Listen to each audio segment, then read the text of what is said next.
Hey there, listeners. Travis Lawrence here with another great interview on uncovering what's working and what's not in the data landscape. I'm really excited to have our next, not one, but two guests on the mic today, the co-founders of eXate, Peter Lancos and Sonal Rattan. eXate streamlines, automates, and simplifies the processes of storing, interpreting, and extracting value from data assets. It democratizes data privacy for organizations by providing a simple, embedded platform that automates the technical enforcement of data policies. So let's jump to our first question. With the shift of more organizations to the cloud and privacy regulations like GDPR and CCPA going into effect, based on your experience, are organizations today meeting these regulations and best practices from a security perspective? I'll jump in and take that first. First of all, Travis, thanks for having us on. We appreciate having you sign us up to the podcast. And answering your first question specifically, I think that organizations are trying to address the data regulations and privacy landscape. However, it's hard. I think that's the bottom line. They're trying to address many different regulations. So you have GDPR, and it's not just GDPR. You have GDPR, plus you have loads of derogations associated with GDPR. Then you have CCPA in California. But when you look around the rest of the world, you have multiple dozens of privacy regulations that a global organization has to deal with it. So if you're not automating compliance with that, then I think you wind up in a situation where even with your best efforts basis, it's going to be really difficult in order to do that. Based on your experience, why do so many organizations fail to follow security best practices? I think it's because it's decentralized. I think when you look at how people are trying to follow best practice now, what we see in a lot of organizations we speak to is they're trying to implement data privacy and protect data privacy on an application by application basis, on a database by database basis, on a file by file basis. There's no common approach to how you can implement these controls across the entire estate, when in reality, you're trying to do everything at the far tail end of the process, as opposed to flipping that on its head and to manage that centrally in such a way that you can protect it at its core in one place and have that information flow across the estate to every database, to every type of database, to every file, to every application, wherever it needs to be. So while people are trying, coming back to the first question as well, they're trying to deal with these different issues. But when you try to do it on a team by team basis, and you have thousands of development teams across a large organization, you have people doing it differently all across the organization, which effectively is tying your data into knots where you're making your best effort to do it, but it's not effective. Yep. If I can also add to that, the other big part of it is that you're reliant on the specialists that really understand the subject. When you're talking about developers, you're waiting for their time to be able to do these individual activities. So it's a case of getting in line as opposed to just having it as a simplified process. Yeah, no, 100%. Who in the organization today is responsible for the security aspect? It sounds like it's not centralized today. Do you typically see organizations, like, is it the operations teams that maybe manages it today? Do most organizations have a dedicated security team? Is it the data engineers? Who does this kind of fall on today? And then the follow-up, who should be responsible for this? Right. Yeah, there's quite a few people. If you look at the way that how the approach has been right now, is that everyone says data privacy and data security is everyone's problem. It should be everyone that's dealing with this. So it's become really broad, but realistically, it ends up being the developer whose problem it becomes. It becomes the data engineer. It becomes the data scientist. So as opposed to doing what they could be doing for their core business, they're repeatedly creating things to either protect data or make sure things are in line with policy, or making sure that we have to deploy different teams in different jurisdictions. It ends up being a technology problem, even though there are many different people that are responsible for and are stakeholders in how data is accessed and used. And you asked the question about who should be responsible for it. I'll let Peter pick that one up. Sure. As you can tell, Travis, Sonal's the tech side of the company. I'm the business side. So the tech questions are going to go to Sonal. The business ones will come flipping back to me. Who's responsible for it is actually a really interesting question. What we've seen with the clients we deal with is who's responsible for it is a lot of people. So when you look at an organization, and Sonal correctly points out, right now it is being put on technology. So you have your developers trying to become experts in all sorts of regulatory and compliance and legal issues, which, to be fair, is not their strong suit. What you really are looking for is how do you pull together all of the different stakeholders in this? And that includes, as you said, your operations team, but it's also your governance, risk management, compliance teams. It's your business heads, it's your security teams, it's your software engineers, it's your architects.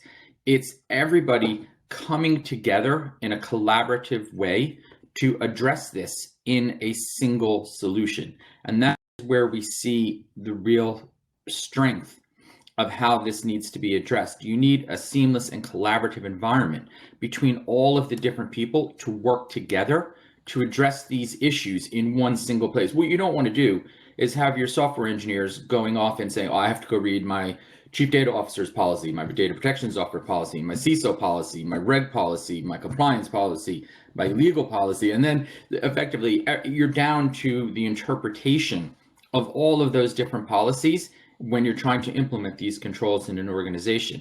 And it's just too much, to be honest with you. You just never do anything as a software engineer except read policies. So the way we view the world is, if you can now have all of those subject matter experts with respect to the policies come together, then what you can do is you can have a single area where people can put the rules and policies in one place. And then, to Sonal's point, the software engineers, they don't have to go and read and interpret those policies. Instead, what they can do is simply make an API call to that area where all those policies are stored and codified, and it tells them what to do with their data. The other part to that, just to add to that, it's also the interpretation of what privacy enhancing technique you're using as well. So that also plays into effect. We very often hear the word anonymized data being misused. It's just data masking, but there could be re-identification risk. We hear it a lot that encryption and anonymization are used in the same sentence because the understanding is not fully there, because it's that, well, we're obfuscating it, so that clearly means it's anonymized. It's not actually the right approach to it, because under regulations such as GDPR, they actually mean something, and it really does mean that you can't, if you're anonymizing it, you can't re-identify it by adding external data sources to it. Yeah, that's a great point. And you both of y'all mentioned, like, it's everyone's responsibility. So multiple different teams have their kind of hands on security to making sure it's happening. Who's normally coming to eXate to orchestrate? And they recognize that their organization, they have this problem. Who's that sort of reaching out to eXate? Is that normally maybe the security team that sort of recognizes we need to get a grip on sort of data security, and this is something that we think may be a good fit for us? We did a program where we was going to meet all of the CISOs, and we thought that is going to be the best place. They're the ones that care about this, and they're the ones that are going to be pushing this forward. Turns out the CISO are stakeholders. They're not actually the ones that would have the budget to actually deal with this. So it ends up being round robbing the business's problem, which is something that if you're generically thinking about this as a problem, you wouldn't necessarily think that's where this issue will arise from. However, the people that are actually approaching this is the architects. And it's more from an enterprise architecture perspective that we're seeing customers coming to us to talk about some of the aggregation work that we're doing around privacy, all of the orchestration we're doing around infrastructure, etc. That brings it all together. Is how do we solve this from an architecture perspective, and it's embedded in as a part of the controls, because it does end up being a technology problem. But Peter, no, I totally agree. Again, is when you speak to, say, C-suite and tech, they're typically going to get further down to the architects and say, what we need to do, the architects review it. When you speak direct to developers, they say, I have to check with my architect. So the architect is that meeting in the middle, but they're the ones who control the decisions on how an organization will take this forward. So they will be the ones interfacing with the various different control functions that we talked about before to make that decision in how are you going to inject different components to automate the process exactly from end to end. And that is who we wind up speaking to, and they've been incredibly receptive to the work that we're doing. Yeah, no, that makes a lot of sense. There are a lot of ops terms out there, from DevOps, Cloud Ops, Model Ops, Data Ops. security ops, and what we're really focusing on today, DataSecOps. Can you break down what is DataSecOps? Sure, Travis. I'll start with that one. There's a couple of parts of that question. So I'll start a bit more about what is DataSecOps.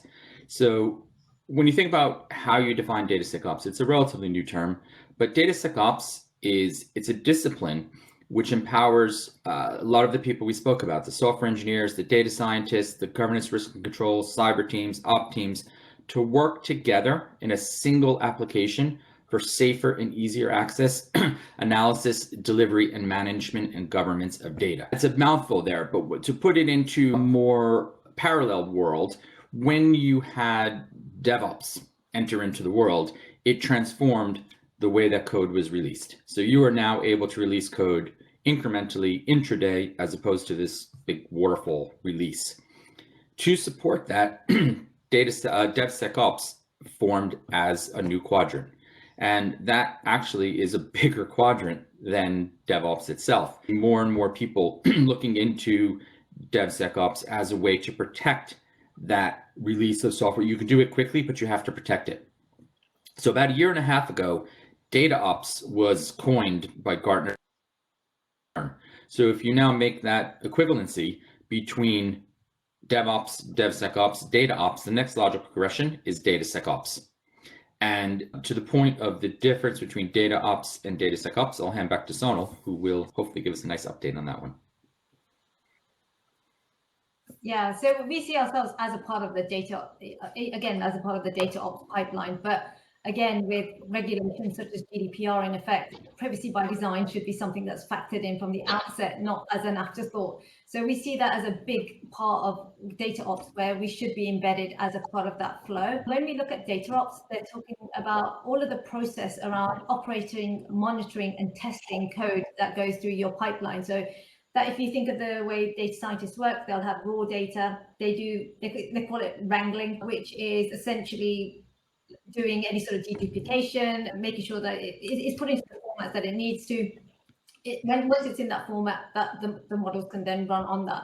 That's a whole workflow that goes off the top of that. We see ourselves as a component that sits as a part of that to ensure that the privacy is taken into account. But it's funny that today I was reading in LinkedIn, somebody had said data privacy is just about individuals' privacy. And don't stop using the word data. It's just privacy for individuals. I disagree with that because coming from a regulated environment, when we talked about privacy, it was transactional data, it was corporate information, privacy applies to all of these different things. When we're talking about market moving activities, when you were trying to conceal large trades happening, that is a form of privacy that we need to consider as well. So we are looking at bringing all of that together to be able to not only afford that privacy to individuals, but to corporates, to sensitive trade deals, to other sorts of sensitive information that require that same sort of de-identification and being able to provide that in a holistic way. Yeah, that's a great example. Of segue into the next question is, what are a few other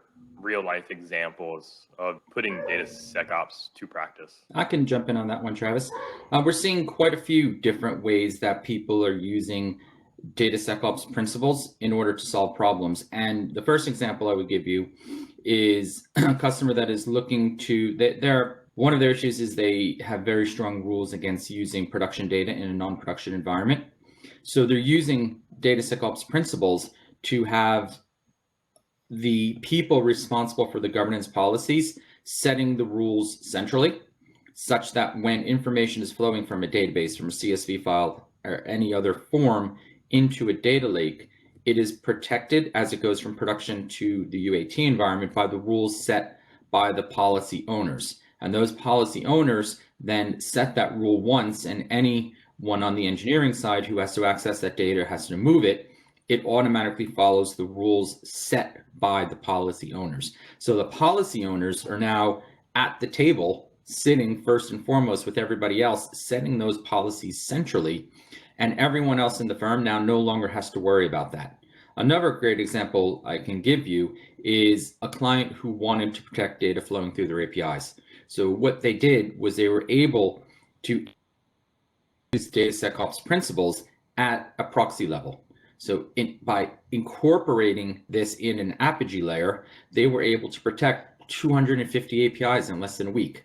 So these are ways now that your governance and control teams are setting the rules. Where can that data be shared? So once you're accessing data through an API, what happens when they pass it along? What happens to the person you give it to? If I give it to you, do you give it to Sonal, or where does it wind up? So by applying DataSecOps principles to that flow of data, you can now apply the rules to that data, whether it's being shared internally or externally. So you can still apply those internal rules to data you share with a third party. And those are two examples, but there's many more, but they all boil down to the concept of having the people responsible for the policies and governance of that data coming together in a central location to set the rules, and that therefore propagates down through your development staff, so they no longer have to become experts in every single one of those policies and controls. Yeah, that's a great way to summarize it. And just again to add, if you don't mind, is it's also looking at it from a multi-environment perspective. So as Peter mentioned to start off with, it's the principles are to, so you can have a different policy set for dev, UAT, QA, pre-production, and for your production environment, and they're all going to have slightly different needs and requirements. Can you provide a few examples of privacy enhancing technologies in the data space?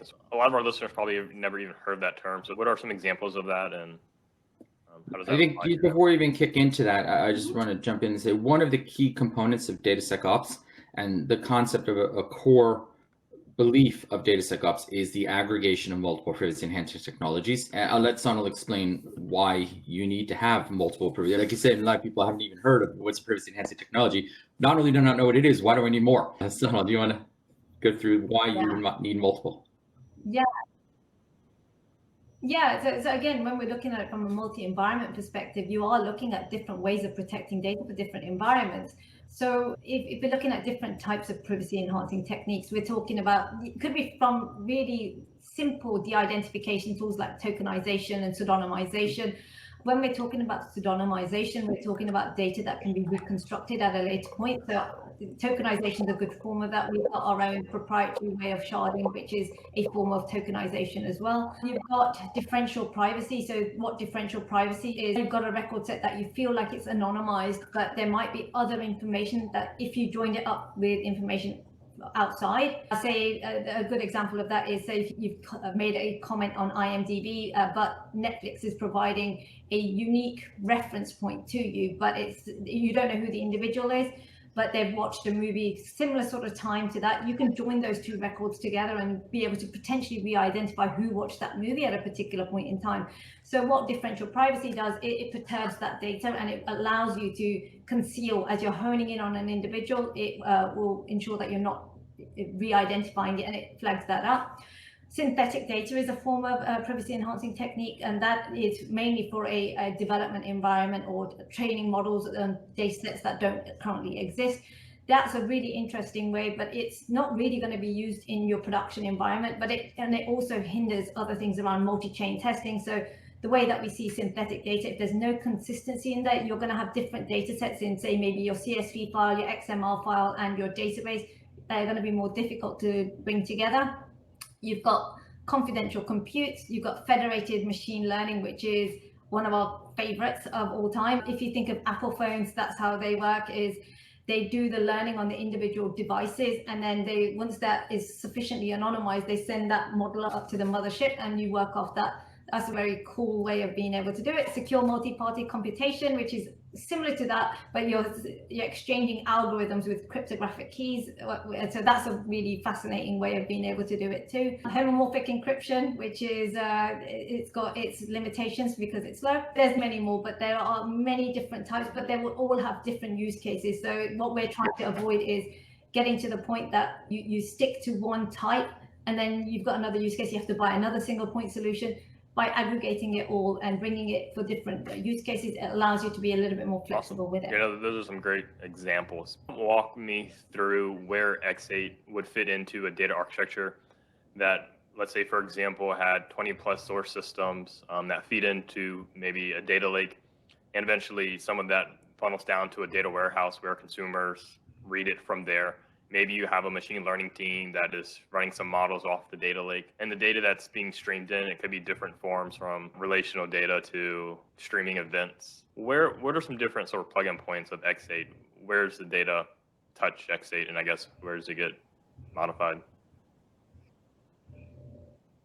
Yeah, so we look at it from the data pipeline perspective. So as we're ingesting source data, we tag that information with metadata about it. So metadata, synthetic, all of those things become incredibly important for us to be able to do a lot more with it. The metadata allows us to, as it's going through the pipeline, to be able to do many different things, like one, understanding what sort of information it is, how we want to protect it, how do we want to substitute values, for example. And then on at the tail end, we've got the ongoing protection of it. So when data is being accessed, as it goes through its processing, who's accessing that data, and they accessing it in a compliant manner. So that will take into account things like data ethics, etc. But at the data pipeline level is a way that we're able to do it. But again, with different use cases, they're going to be at different points. For our API side, we do it real time. So that will be, we're at a proxy level at that point. So we're sat looking at all APIs that are going through. Does it match any sort of contracts that we've got in place? And do we need to protect that data before it and filter it out before it goes out? So it does depend. So you need to have the different adapters to allow you to take it at different points. And depending on your use case, be able to evolve accordingly. Some things are going to need to be real time. Some things are going to be completely fine to be done in batch. So again, it's plugging those points in to allow it to be as flexible as it can be. So that's one of the key principles, but we see ourselves sitting in the CI/CD pipeline as well. We're a REST endpoint that can also be kicked off. We define a blueprint on how we want to protect data, which could include a workflow that sits within there. So we might have to take data from multiple sources.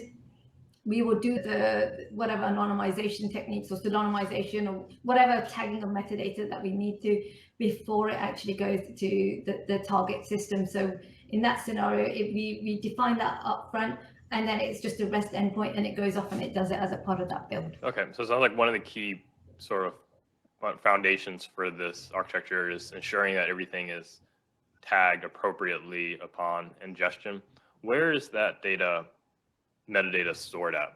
Or I guess, do you have your own metadata engine that sort of follows the data? We tag it with metadata. However, we're an ecosystem play. We don't want to we like to think of let the experts do their bits and do it really well. One of the big parts of what we've been looking at with one of our key investors and clients is incorporating a framework called Ageria.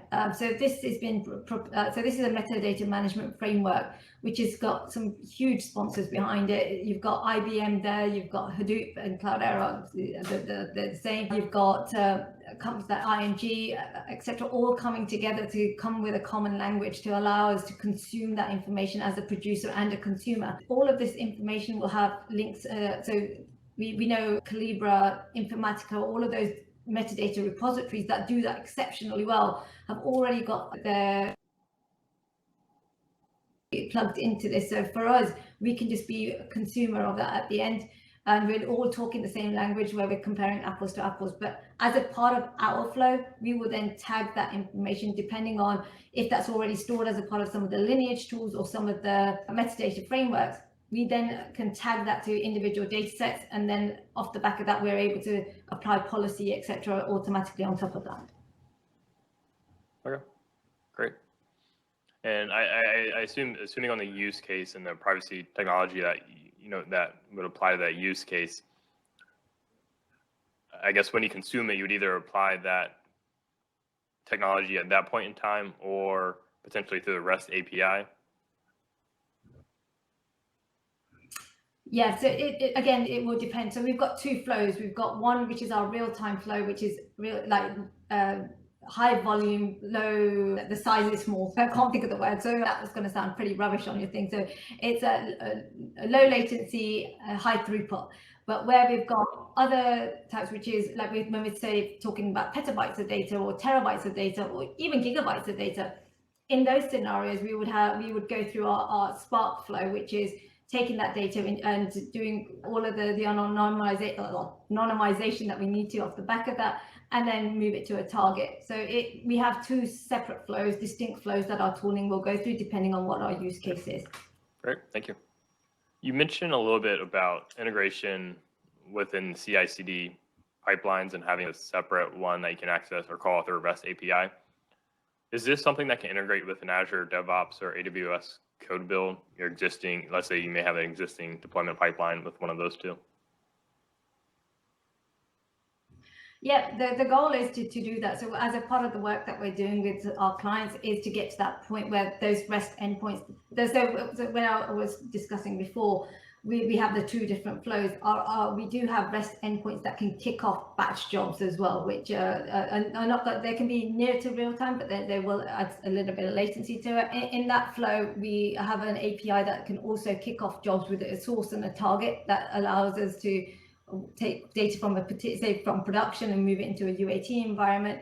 But that job would just be a REST endpoint that needs to be called. So that can be incorporated as a part of your pipeline. What processes, or I guess backend hardware, is running this? Is this using eXate Cloud, or is this within organization's own virtual network in the cloud? So what we've done is we've deployed via Docker and Kubernetes. If we try to do everything on the cloud, which we would love to do because it saves us so much hassle, and we can use all the different technologies that are available on the cloud. But a lot of our clients want to reside on premise. So we have a cloud-based offering as well as an on-premise offering. So and everything is deployed by Docker and Kubernetes, and that we've tried to use as many of the technologies that are available to the large institutions that we're working with to ensure that's not a prohibitive factor for us. So we're cloud agnostic. We work on Kubernetes, we work on OpenShift. We allow you to work on a hybrid cloud if you want to run it internally on a private cloud. But where we are using some of our cloud-based features, that will give additional functionality that we store as our proprietary work, but still allowing that actual protection to happen on-premise with what we call our hybrid solution, which is running containers on-premise that will do the actual protection and load the data in memory. But all of the metadata management, all of the things that are not so sensitive to kick off that infrastructure is stored as a SaaS-based offering. And the big principle around that is teams, like so data scientist teams, for example, you could have a team of 4 people. This, to create what we've created and have that on-premise, would require many like PhDs in cryptography, etc., to bring this together, and the DevOps side of it. So what we're doing is allowing them to just have a Docker container that will just run on-premise without having to have the teams to orchestrate that and monitor all of that on-premise by having that as a hybrid solution. Yep. Makes a lot of sense. How does it integrate with existing access management technologies? So with identity and access management, we enforce policy, but we integrate with tools like Active Directory, LDAP. We're using 2 principles to get that initial claims-based access to our tooling. However, we are applied at a cell level as opposed to doing it at an application level or a row level. We're able to go very granular. So who does the data belong to? Have they consented for that sort of activity? So we literally could say, first name and last name is allowed, but everything else is off. Is not allowed for that particular use case. So the way that we're a supplement to identity and access management by allowing you to have that additional fine-grained controls if you want to. It also incorporates how you're sharing with third parties when we're looking at sharing data externally, being able to apply policy for those as well. So not every third party is going to have the same profile. So you might have KPMG on your books, which you're super trustworthy of, you think they're fantastic. And then you've got a really dodgy startup that you want to see what they've got, but you're not sure about their risk controls. So you can have different profiles and decide on what sort of data you're going to share with them compared to what you're going to share with your Accentures and KPMGs of the world. Yeah, absolutely. What are your guiding principles for designing security into modern data architecture? I'll jump back in on that one, Travis, and then I'll let Sonal follow up secondarily. Our guiding principles, I'll give you 3 of them, are pretty straightforward. The first one is data privacy should be simple. I think that is the trick that a lot of times people get so caught up in the complexity around data privacy. By applying the DataSecOps principles, it should be simple, and you should be able to protect data in a variety of different ways, meaning your data is managed and controlled across, like I said, hundreds of or thousands of applications, and that makes it really hard. We believe that needs to change. It needs to be simple. Secondly, as we said before, your data policy should be automatically applied. You should not be reliant upon having a federated, distributed way of applying data policies. They should be managed centrally and applied throughout the estate. And lastly, we're big believers in the principle of least privilege. We think that should always be applied, meaning effectively that you see the data you need to do your job. Historically, you see in a lot of organizations, you have to go through and you have to review, here's all the people that work for me, here's the access to the applications they have, and it stops there. Where in reality, in the new world, you don't need to just manage the access to an application where it's all or nothing. We take that one step further, where within that application, what do you need to see in order to do your job? So if you're in, for example, an outsourced center in some outsourced country, do you really need every single thing in that application you have, or you just need to see the bits you need to do their job? The same principle applies internally. The same principle applies when you're sharing with third parties, ensuring that people see the data they need to do the job, but not giving them everything. Those are three key principles from my perspective on how you can look at starting to implement a DataSecOps solution in an organization. Awesome, love it. Very straightforward. Anything you want to add to that? I guess to add on to that is what sort of roles I guess you need to be able to apply these sort of principles. And from a technical perspective, we see entry-level technical staff should be able to do this. So the teams that we've dealt with have graduates that have just come on board and they're coding for the first time. They don't fully understand your business. By having automation on policy, or there is somebody in the firm that knows that this is sensitive data, be it an individual, be it a fund type, be it the underlying beneficiary or the ultimate beneficiary in some sort of fund. All of these things, there is somebody that knows that. But to expect graduates that come in that are the ones that are exposing your data throughout your process, you should be able to provide easy tooling that they can just adopt, as opposed to them figuring this out and making mistakes along the way, because those mistakes can be very and if once data makes its way to the data warehouse or data lake, if you don't have these policies in place by the time it gets there, it's really difficult to understand what rule should be applied to it, who owns it, who's familiar. That's exactly a use case, Travis, that we hear from clients, where they have the data aggregated in a data lake. They spend loads of time and money and effort cleansing the data, but they won't let anyone swim in the data lake because they can't control the access down to a cell level to what people do. So I think that is critically important, is providing people those tools and that functionality to be able to then say, within that data lake, with that cleansed data, where you have all that incredibly valuable information, how do you ensure that the right end users see the right bits of that they need to do? And again, this is where the multiple privacy enhancing technologies come in. Sometimes you may want to see it aggregated, sometimes you want to see it mass, etc. And it is exactly what we're looking to do. Awesome. You mentioned a little bit, Sonal, some of the roles needed. What are the technical roles and skills to implement DataSecOps? If I'm listening to this podcast right now and I'm really interested in spinning this up, maybe right now we're not following the best security practices, and a lot of this is decentralized across the organization. What do we need from a team perspective to implement something like this? A little bit of knowledge on running Docker is pretty much all you need to do. Is as long as you're able to spin up that environment to get that up. We've made our best efforts in trying to make it as user-friendly as possible, so anyone can start to pick it up, create a blueprint on how they want to protect data, and off they go with REST APIs. I think we believe it needs to be as simple as possible.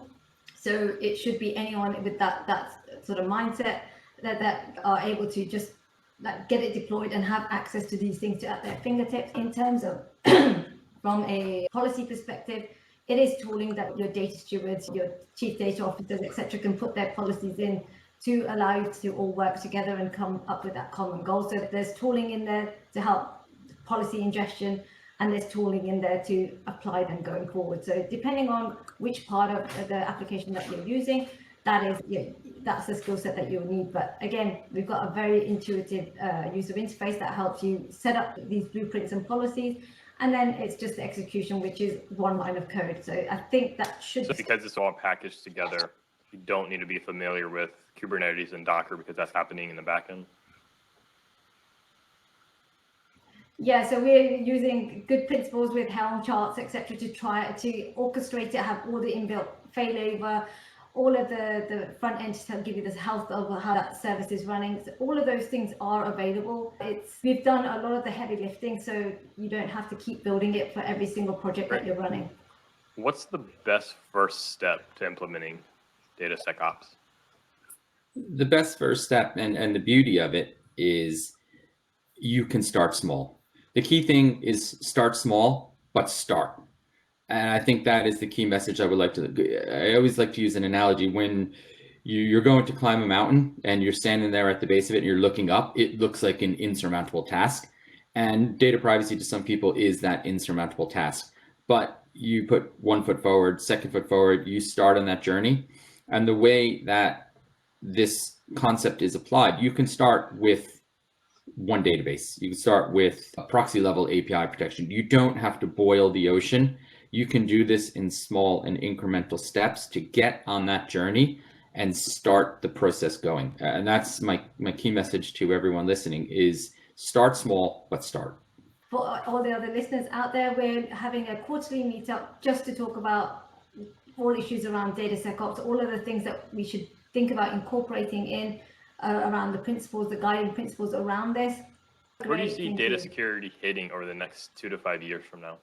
So a big part of what we're seeing is there's so many different companies that are coming into effect with single point solutions. They have one privacy enhancing technique, which is like a hammer, and they're treating everything like a nail. We don't think one size fits all, and we're seeing a lot of different changes happening in this space as well. So it's not just about different security measures that are coming into effect. You've got cybercrime is always on the growth.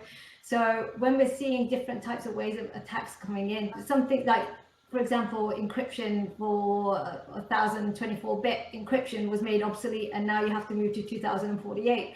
And that happened over the course of the last 24 months. It's an ongoing thing. We know that encryption and those sort of things are becoming obsolete at a much faster pace.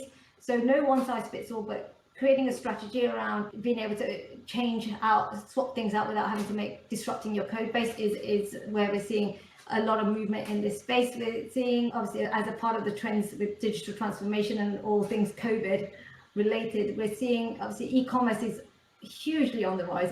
The growth from that has been phenomenal. However, we are seeing that it comes with the rise of cybercrime. So just trying to factor in the main things, the crown jewels, which is your data. How do we actually look to protect that? And more and more automation is always going to be a key principle that we're seeing around this space. I agree. I think in 2 to 5 years, I believe that this is going to just become normal. It's going to become, using companies like eXate and DataSecOps principles, you're going to wind up, this is just part of your normal automated process of how you build in data privacy from the start. It's going to be automated. It's going to be built in. It's just how you do things, because that very much appears to be the direction of travel, in that this has to be built in from the start, and the concept has to be incorporated when you're building your code, not as an after effect. Yeah, that's a great point. Yeah, I feel like 2 to 5 years ago, the big thing was how do we get to the cloud? We must get everything to the cloud. And now it's, oh crap, now we must secure it. How do we add these policies? Exactly, and that's exactly what we're looking to do, is to take that next step of the journey. Is now that you've moved to the cloud, how can you automate that solution and have it done as just part of your normal BAU process? Yeah, so taking security aside as well, security is a big part of it, but it also enables as well. So that enablement part is going to be a big area that we would like to see growth in. Is we obviously, for the last year, everything's been about hyper personalization, and how do you hyper personalize things with anonymous data sets is an oxymoron. But what we're trying to do is look at it from a hybrid approach, where you've got consumers that will consent for their data use and enabling things like data altruism, but at the same time where people want that privacy, they find it a little bit creepy, for them to be able to opt out of that. So we're going to see that a big rise in as information becomes a part of your balance sheet going forward, that's going to be the value of your company. How do you maximize what you can do? And using security as tools that help you achieve that is probably a much safer way to be able to do it than just say winging it and hoping for the best. That's a great point. Any last words before we wrap up? Just to say thank you, Travis. We appreciate you spending the time to speak to us today. We hope your listeners enjoyed the thoughts and insight that we provided, and hopefully we can do this again. Absolutely. Thank you, Peter and Sonal, so much. This is a lot of good insight for me and for the listeners as well too. Where can our listeners reach out if they want to learn more about eXate? So email address info@eXate.com. We're also looking to set up a community. So we've set DataSecOps.info. So please, if you want to look at the sign up for the statements of belief, please do make your way there. And if it's something that resonates, do sign up. Well, thank you guys so much for joining the podcast today. Thank you.